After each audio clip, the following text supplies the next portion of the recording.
I won't invest in mutual funds because 82% active mutual fund made less than a Nifty benchmark index. Seems like you love trading. If you had to explain somebody what is trading and why do you love it, fundamentally, what would be your answer? If you can't write your trading strategy in plain English, then you're not trading, you're doing something else.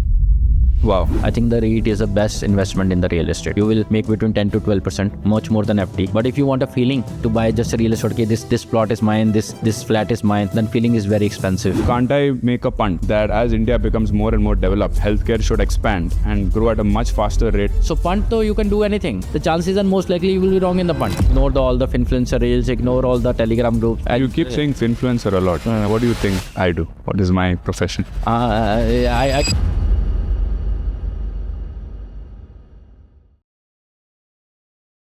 So, Mr. Hemant, seems like you love trading. Yeah. Right? Like, so if you have to explain to somebody what is trading and why do you love it so much, let's remove the jazz that is there, which is there in the market about get rich quick. But if you had to explain somebody what is trading and why do you love it, fundamentally, what would be your answer? So I think if I tell to somebody what is trading, I think if you can't write your trading strategy in a plain English, then you're not trading, you're doing something else. Okay. So what I mean, trading, when you want to buy, when you want to sell, when you want to book your stop loss or you want to book your profit, or what is the position sizing you want, at what scenarios position sizing. These are the four basic crux of the trading. So obviously you can, complicate as much as you want, put as many indicators you want. But if you can't answer these four questions, I think you shouldn't trade. But for even retail also, I can give you an example for a retail, very simple. For example, I think that I always think market knows better than me. Okay. Always thinks market knows 100 times better than me. So I during COVID times, went with one strategy. If your stock is breach 52 week high, I'm not tracking fundamentally, I'm not tracking technically, just one indicator. If stock is 52 week high, I buy 5% of my portfolio, and I will buy only 20 stocks, and I will have a trailing stop loss of 20%. So for example, I bought a stock at 100, so I will book my stop loss at 80. But if the stock went to 120, then I will book my stop loss at 96, 20% trailing stop loss. So I will have only 20 stocks. And when stock goes out by a stop loss, then another stock, whenever I found another 52 week, I buy it. So this is like momentum investing, right? Yeah, momentum extension, but very simple. Momentum, you can put indicators, 200-day average, 1 average, candles. You can put a very, very, momentum. You can put, we do that as well. But this is very simple, equity, not derivatives. Just buy a plain 52-week high, just have a prostrating. We had a subset of 500 top Nifty stocks because of the liquidity and that has worked very well for us. So we compounded at 26% for last 4-5 years. Just by doing this? Just by doing this very, very simple strategy. So why are mutual fund managers not able to do this?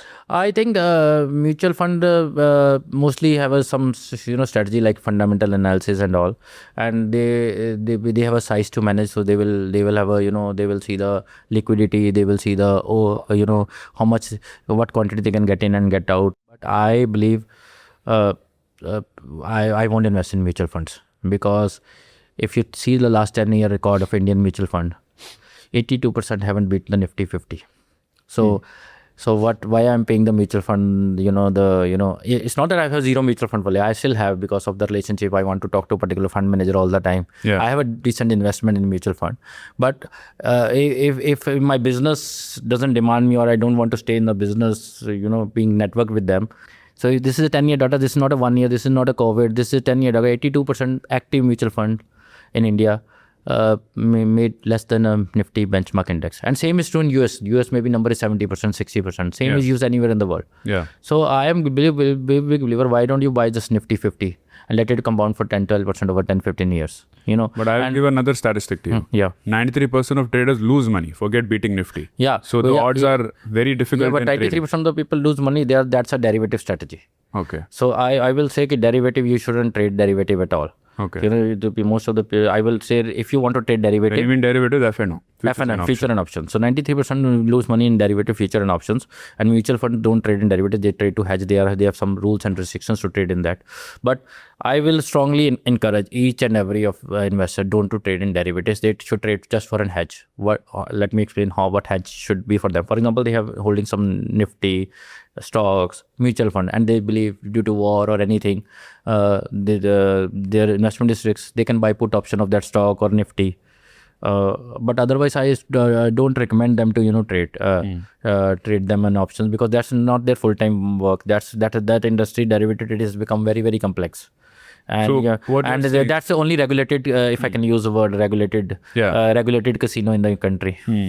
So what you're saying is that if the stock is crossing its 52-week high, you will put 5% of your money on it. 5% of the allocated capital for this strategy. So like that, at any given point of time, how many stocks will 20, maximum 20. So if after 20, there are 100 stocks, it's going to go up. So I can't take that in because I have to limit. No, like right now when we speak, there are 20 stocks which have crossed 52-week high.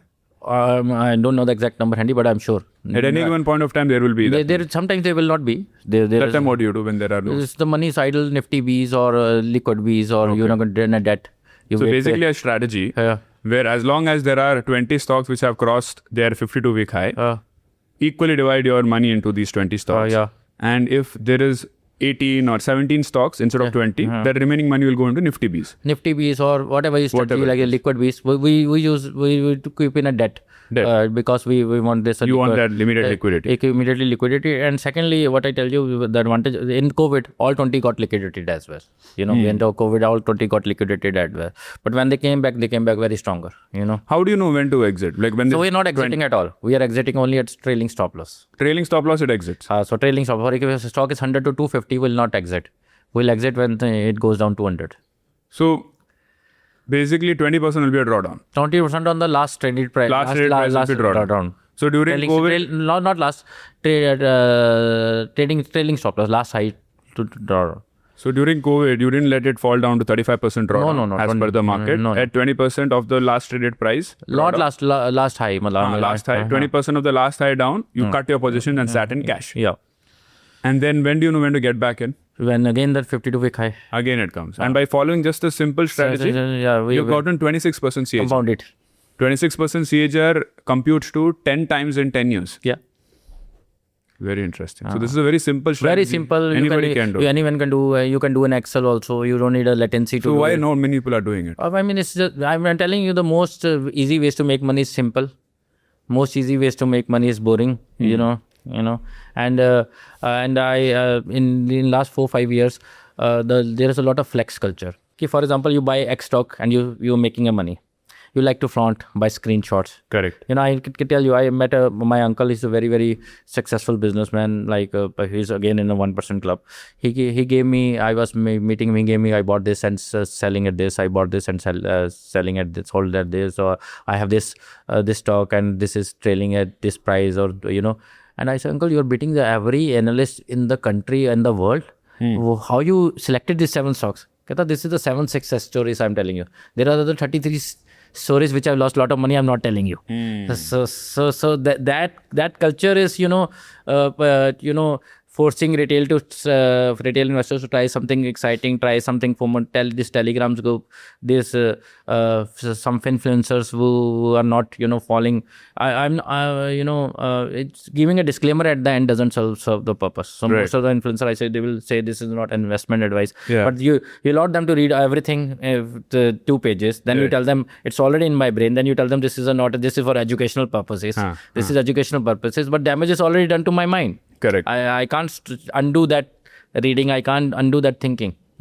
So I encourage simplicity is the best way to make money. And passive investing is good.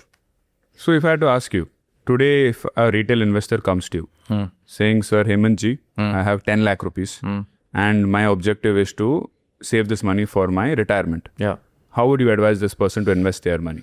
So assuming they also have a full-time job.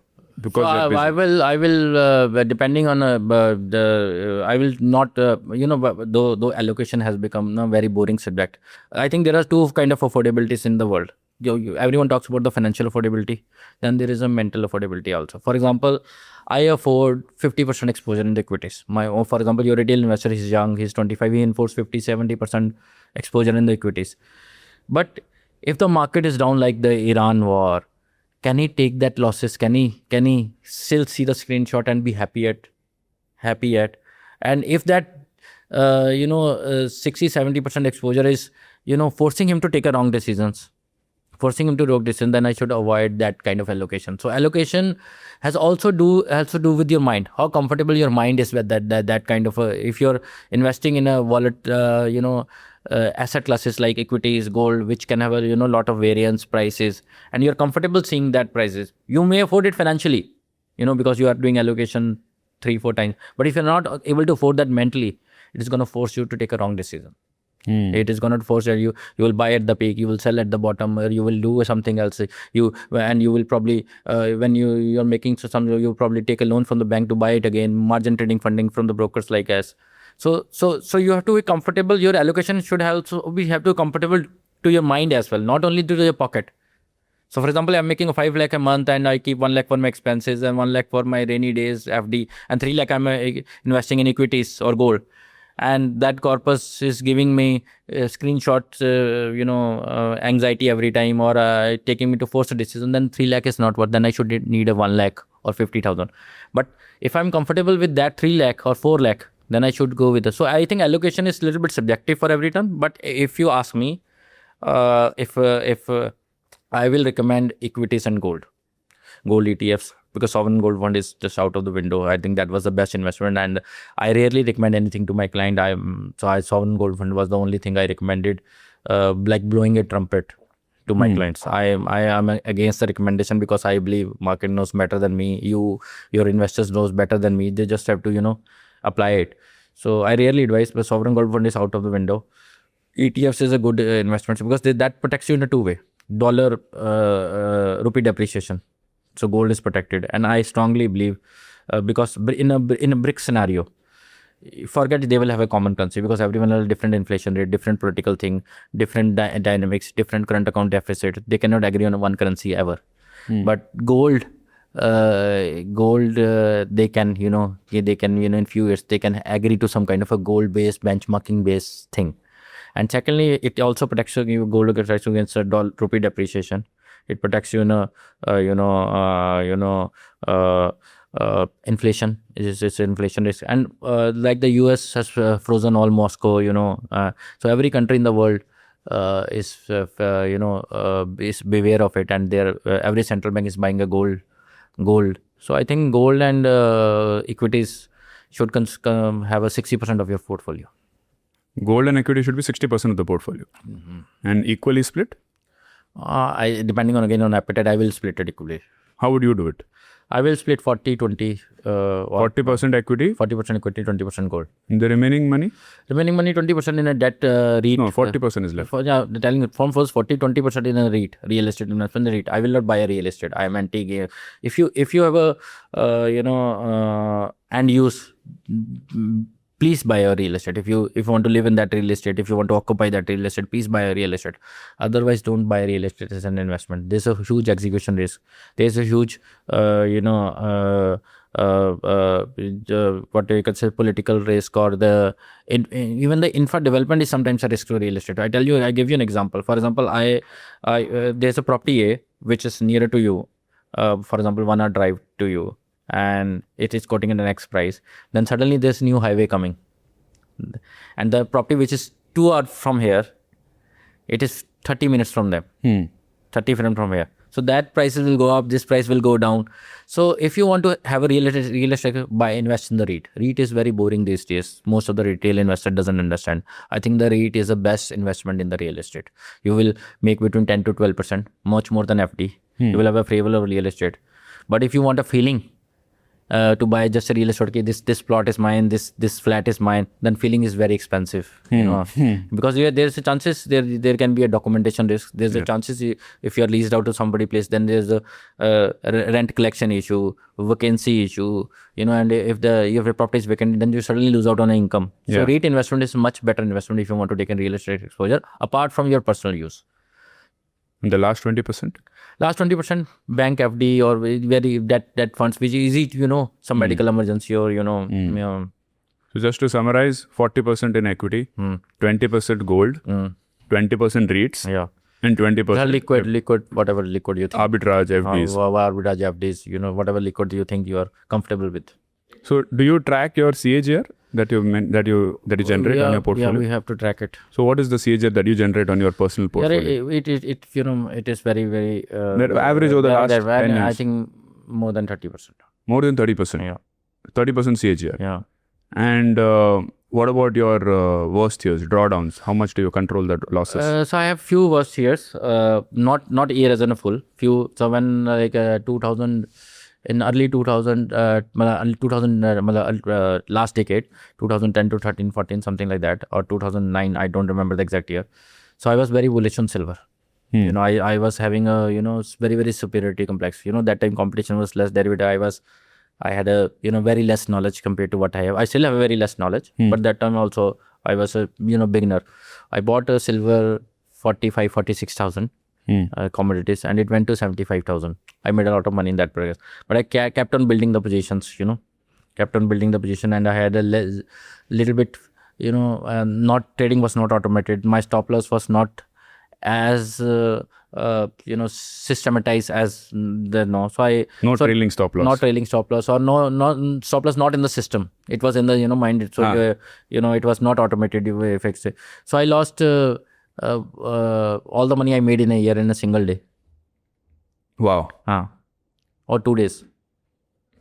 All the money you made in the year wiped out in 2 days. Wiped out in 2 days. So the derivative is a risky thing. So I strongly discourage derivative. Retail from going to derivatives. Retail investors should not go into derivatives. And if they have to jump it, first choice is hedge. But if they still मैं ना मानूं, मुझे करना ही करना है. So then I think you have to also consider implied volatility, especially when you're buying in options. I'll give you an example. In February 27, the volatility was 13, 14, something like that in the range. And February 28 or 1st March, it was 25, 26. So volatility is a fear index, or you can say VIX. VIX. And how much how much volatility is in the pricing. So 50 rupees option on the same price can be very, very expensive, and 200 can be very, very cheaper, which normally retail investor doesn't understand. And they think, what is this option is just a 50 rupees, mera jayega kya? I just buy it. But they're not seeing the volatility. They're not seeing, so that they should also consider the volatility index before making a call to buy and sell. And if you're selling the option, there's a time concept theta decay. So I'm discouraging both the option. But if you have to, the selling option has a little bit theta decay in it, which is a time value concept. So the premium goes down and down every passing day. So the probability becomes a little bit better. Probability becomes a little bit better. But what I've seen my friends say is the option price is 50. Why shouldn't I buy it? And the VIX is at 10. Or 10. No sense. And the option price is 100, and VIX is at 30.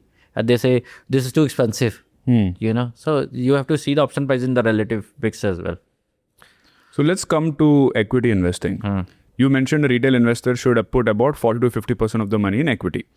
Now within equity, you're saying you're against active mutual funds because they don't beat the benchmark. So you're saying all retail investors should actively buy stocks in the strategy that you mentioned? No. That's one of the strategies. This strategy, I'm using 5% of my portfolio. I'm just giving that example was... no, forget that strategy. But generally, you're of the consensus that retail investors, instead of putting it in a fund, should buy individual stocks in various strategies. No, they should buy a Nifty, just a Nifty Bs. Nifty Bs is just index fund. Just index fund. They will have had very difficulty beating the Nifty Bs retail investors. Doesn't matter from whom they're taking advice. No, but there are other indexes which beats Nifty 50, right? You can buy the different indexes as well. You can buy the different indexes depending. You can buy different. But I mean, what I wanted to say in Nifty, you buy the indexes. Buy the indexes instead of the actively managed funds. Actively managed. So things like momentum, value, low wall. Those kind of indexes, you'll do better than an actively managed fund. Actively managed fund. But if you still want to go to an active managed fund, don't see the last 2 year return. Last 2 year return is not. See the last 10 year return. See the fund manager who has performed. Doesn't matter where he has worked in last 10 years. How he has performed better. If you want to try your luck in getting to those 18%, I hear your point on large cap sector. Indexes are usually beating the large cap funds.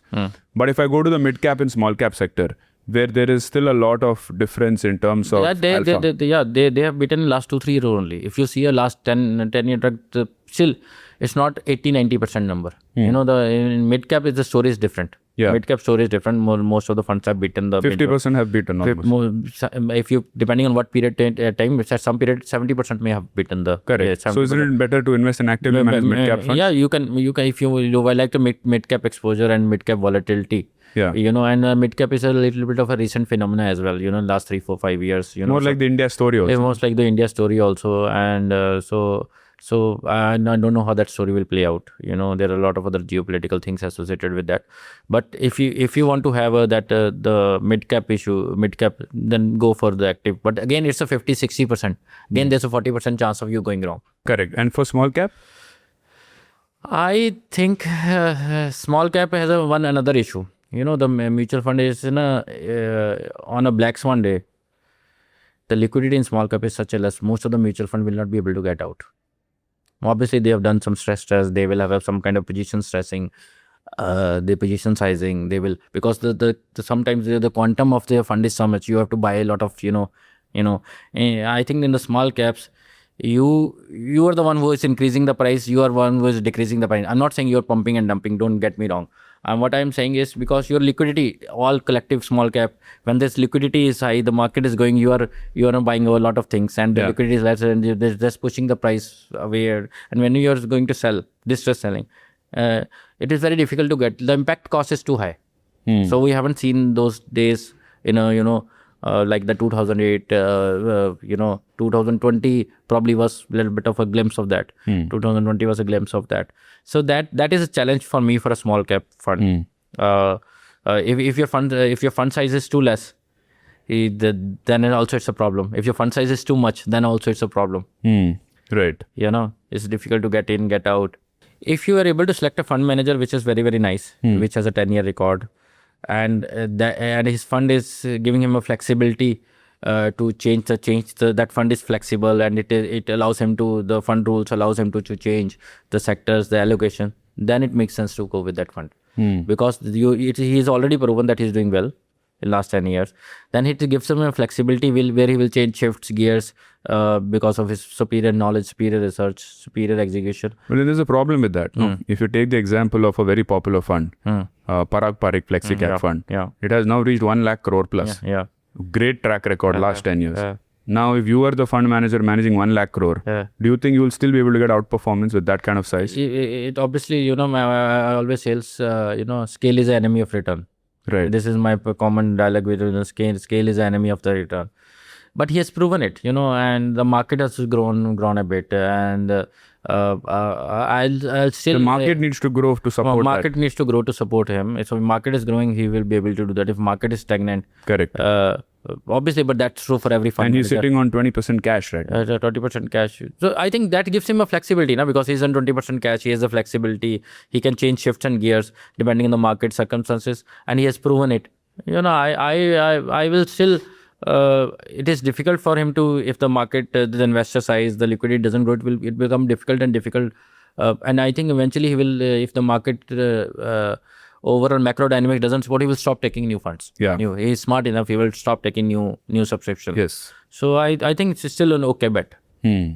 Still an okay bet, putting money there. Yeah. Okay. What about satellite portfolios where I'm investing in a particular sector or theme? Like if I look at the India story, I might be of the opinion that, healthcare and consumption is the future. So can't I invest in some sectoral funds which invest specifically in healthcare? Again, then you're punting a bit. There will be for pharma, for health, there are some indices available for it. But again, you're punting a bit. And you on those sectors, you will select some stock. Correct. Some stock. Then you're again assuming that company A will do better than company B. Company B will do better than company C. Correct. Then again, that needs a little bit of skill, little bit of research, little bit of time devotion. I will strongly say if the index is available for that sector, then go for index. If not, then you choose a fund.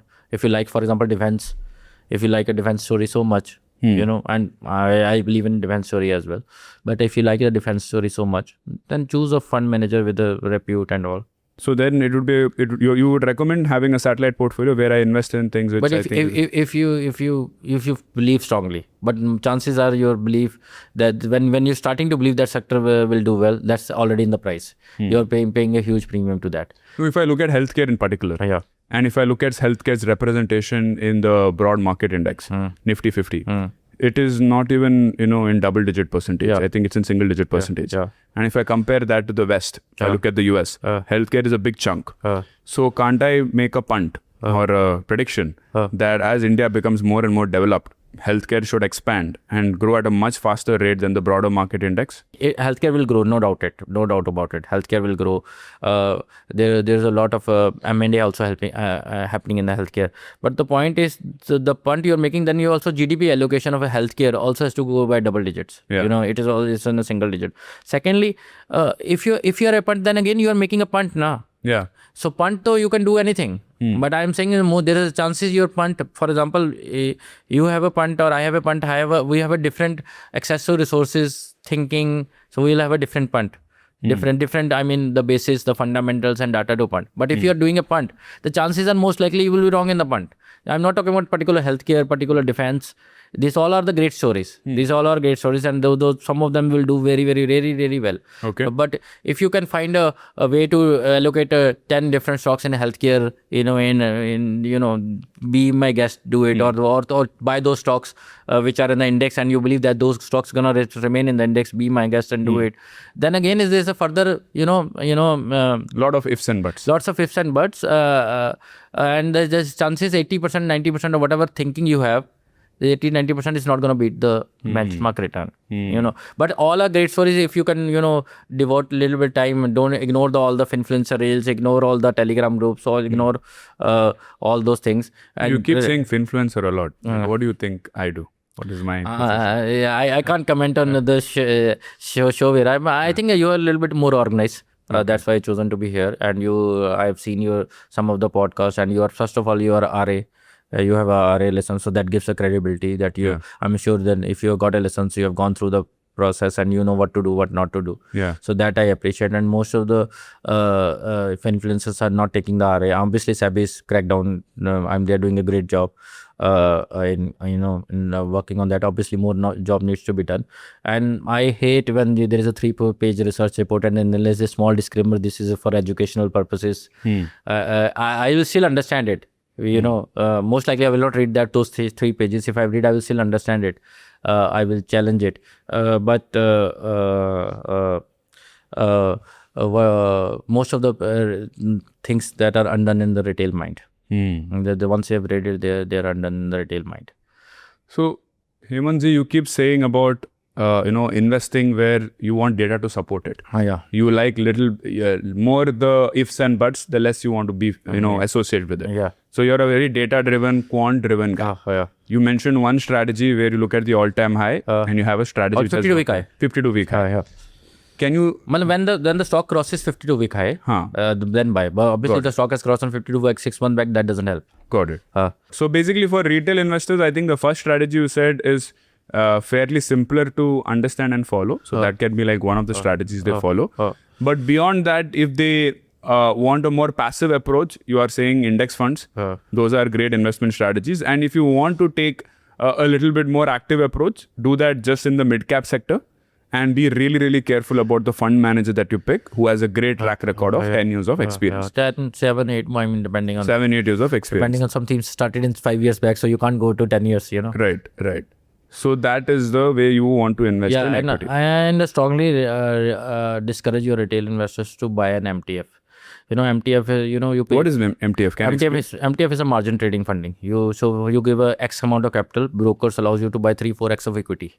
You also do this? I also do it. But you're saying don't do it? I also do this, but I say I do this as a business. I just normally tell to my clients and my staff, ganda hai par kya kare danda hai. Ganda hai par kya kare danda hai. But point hai ki you are paying 15% interest. And so from 1st April, the interest is not deductible against your income. There's a change in the budget. The 1st April, the interest is not deductible in India. So for you to really make money, that stock has to beat 20%. Wow. So you really can't make money. I mean, the 93% number will go to 98. 97, 98, because margin lending gives you a derivative kind of thing. You're paying 15% interest, depending on which broker. 12 to 18% is the lending rate happening in all the platforms. Right. And some are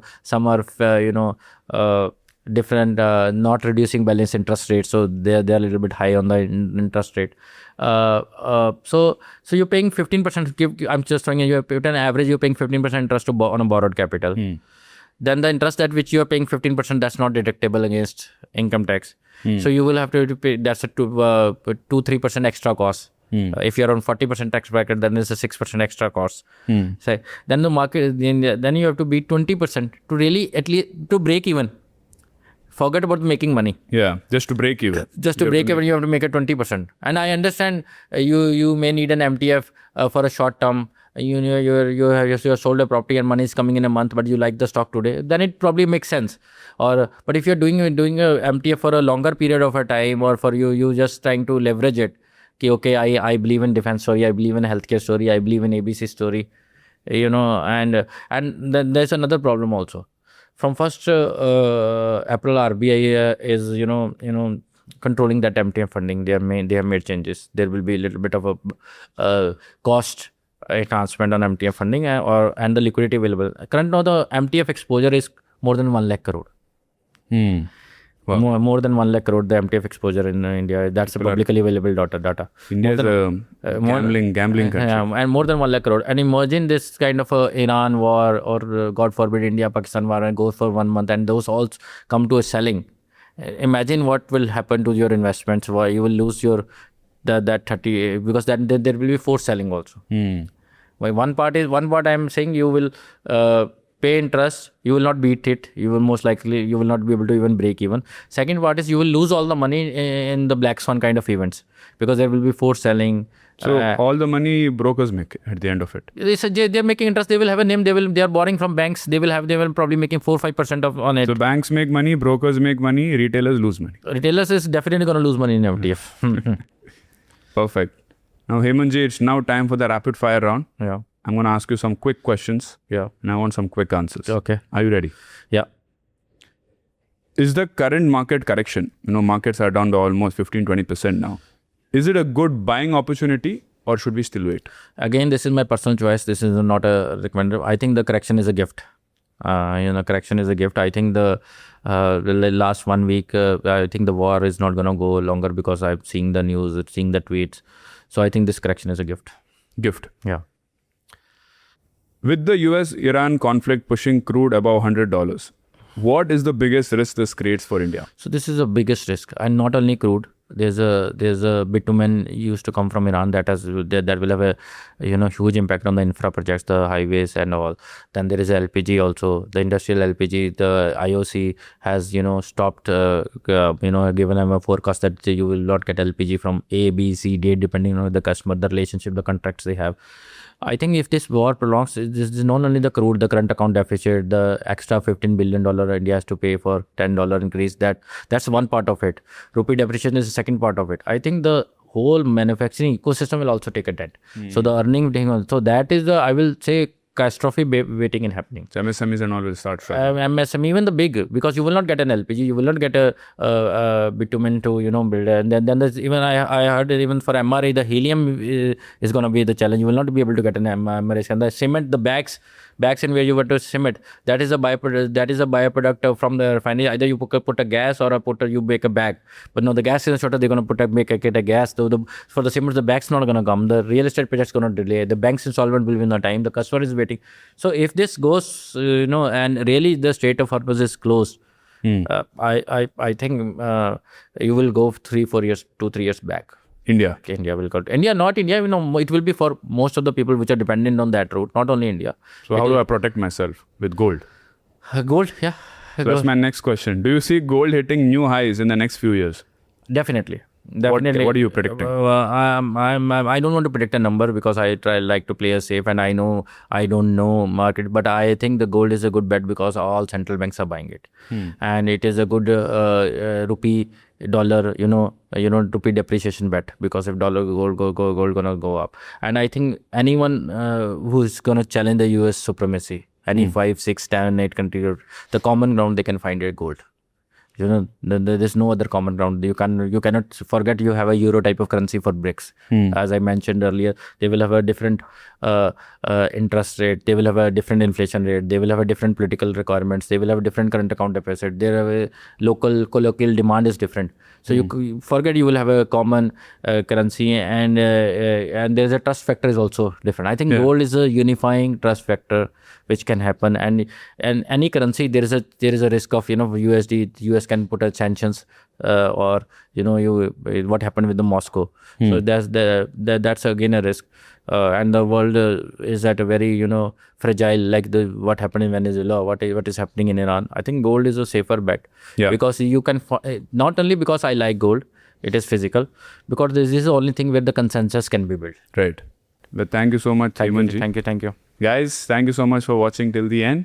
And if you enjoyed the conversation, please drop your feedback down below. If you thought that I missed out any questions, please drop them down below.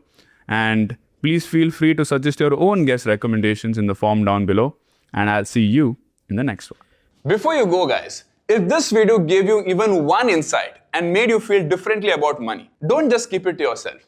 Share it with your friends or family member who could use it too. And if it has sparked a new thought or even made you disagree with me, drop a comment below and tell me why. Your critique helps me make this conversation sharper and more useful for you. As long as you have me subscribed, I'll make sure that you walk away with one new thing every Wednesday and Saturday.